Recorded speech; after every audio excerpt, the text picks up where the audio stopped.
Omar ouvrit lentement les yeux, s'attendant à voir les murs familiers de sa chambre. Mais non. Sous lui, le contact n'était pas celui de ses draps confortables, mais du sable brûlant qui semblait presque le consumer par sa chaleur. Il plissa les yeux, ébloui par un soleil écrasant. Ce n'était pas son lit, ce n'était pas son monde. Devant lui, une vision presque irréelle. Un temple gigantesque sculpté dans la roche, des gravures anciennes et des symboles inconnus le surplombaient.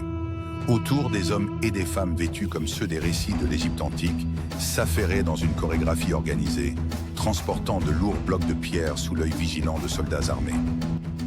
Omar, perdu dans ce monde, essayait de comprendre ce qui l'entourait. Où suis-je? Ce n'est pas possible. Il tenta de parler à une femme qui portait une jarre d'eau, mais elle lui répondit dans une langue qu'il ne connaissait pas. C'était étrange, presque mélodieux, comme si chaque mot sortait d'un hiéroglyphe. Soudain, un bruit brusque, des pas lourds. Les soldats se ruèrent l'un sur lui. Avant qu'il ne puisse comprendre, 2 soldats lui agrippèrent les bras et le traînèrent sans ménagement.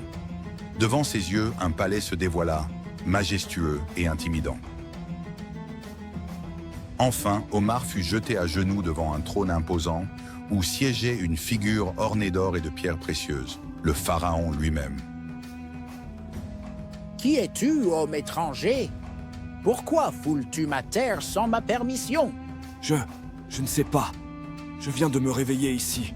Je vous le jure, je ne suis qu'un homme perdu. Les prêtres échangèrent des regards graves, murmurant entre eux. Était-il un messager des dieux? Ou pire, un espion d'un royaume ennemi?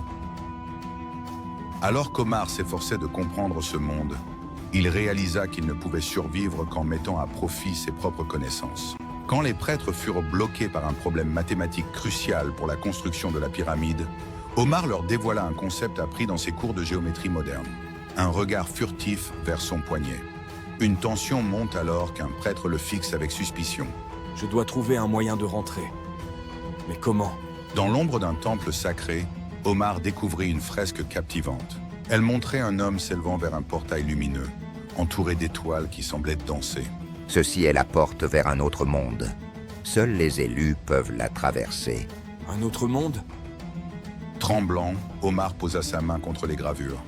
Une lumière aveuglante envahit la pièce, consumant tout sur son passage. Boum! Le réveil sonne à nouveau.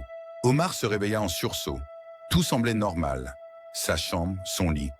Et pourtant, dans sa main, une petite pièce en or gravée d'un symbole pharaonique brillait faiblement.